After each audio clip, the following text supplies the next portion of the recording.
खेती के दौरान किसानों को कई समस्याओं का सामना करना पड़ रहा है, जिसमें से मजदूरों की कमी एक गंभीर मुद्दा बनकर उभर रहा है। इससे बचने के लिए चोपड़ा तालुका के किसानों ने नया रास्ता अपनाया है।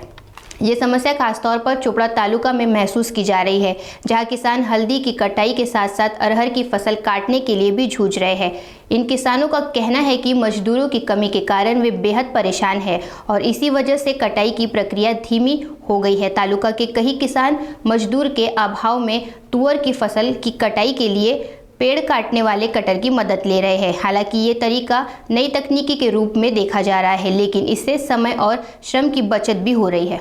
ते मजुरांचा अभाव असल्यामुळे ते लाकूड कापण्याचं मशीनने ते तूर कापली जाते आणि त्याच्यामुळे मजुरांची फार बचत होते। मजूरने जर कापले असते तर किती मजूर लागले असते आणि किती मजूर संख्या म्हणजे जवळजवळ 1 बिघ्याला 10 ते 15 मजूर लागले असते।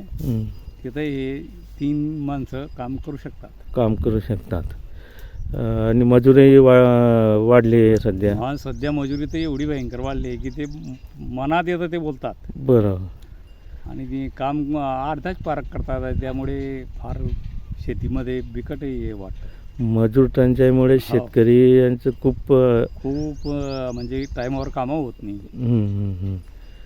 आणि याच्यामुळे आता वेळही वाचत आहे, फार वेळ वाचतोय, मजुरी वाचते।